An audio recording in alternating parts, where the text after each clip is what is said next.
I was on a coos hunt this past weekend down at 36B, and I saw your post, and I'm a pretty analytical person, so I decided I'd record this video. I'm trying to be quick and to the point, but give some detail and some clarification on just what I'm gathering from being with Dwayne obviously for so many years, and then listening to your podcast and your strategy. So here we are. We're looking into the south, right? I'm facing south, and it's 6:45.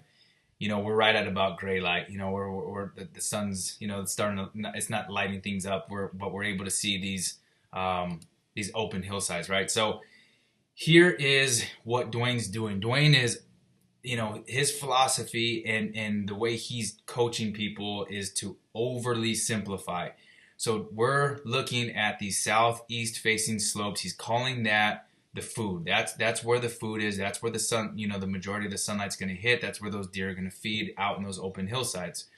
Now he's calling these shaded areas here northwest facing slopes, right? Northwest facing cuts. He's calling all that the bed. Predominantly that's where all your all your trees, all your cover is going to be. He's calling that those are the beds. So until about 8 o'clock, I'm using about 8:30 here. We are glassing everything, right? We're looking down in the flats. We're starting to grid or graph, however people call it, or whatever people reference it as. We're starting to cut these things into sections. We're taking ridge lines. We're coming, a third of the way off the mountain. I mean, we're glassing this and coming back to it, glassing it, coming back to it, glassing it. That's what we're going to do till about 8:30. Reading your post, as I progress through the morning, here we go. You're starting to see these northeastern facing slopes catch shade, which I agreed 100% with your post.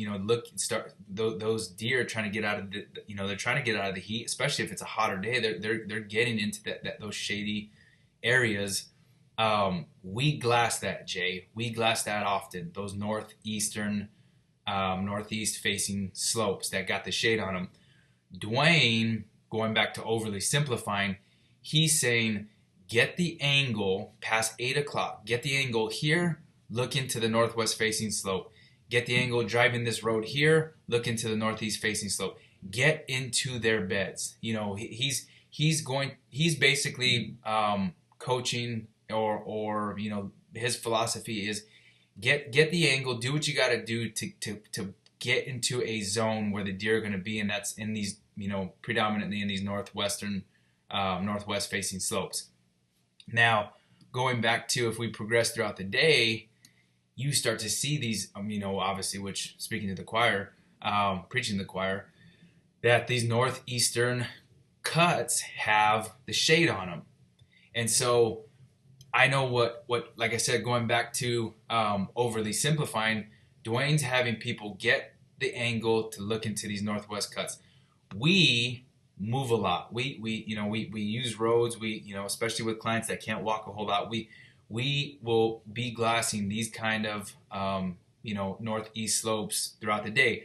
Dwayne's not really giving the breaking it down and giving those kind of details. He's saying find the shade, but he's wanting people to look in those northwest facing cuts to basically like I said, to overly simplify it. Food bed. Obviously, as a hunter's becoming more skilled, or whatever the case may be, we are doing what you're referencing, what you're talking about. So I think mirroring the two, a person like myself who's analytical, very detail oriented, hey, you're glassing, from gray light to 8:30. You're looking it all over. Start looking in these northwest facing cuts. Don't completely abandon them. Start to move into these northeast facing slopes throughout the morning, the mid morning, afternoon. You grab a break, grab a bite to eat, whatever it may be. You're predominantly you're going to be looking at those northeastern slopes that have the shade, but don't completely abandon those northwest facing cuts, because a lot of times what deer will do obviously is, they'll be in those northwest facing cuts where those beds are, and they'll get up, they'll mill around for a few minutes, reposition themselves.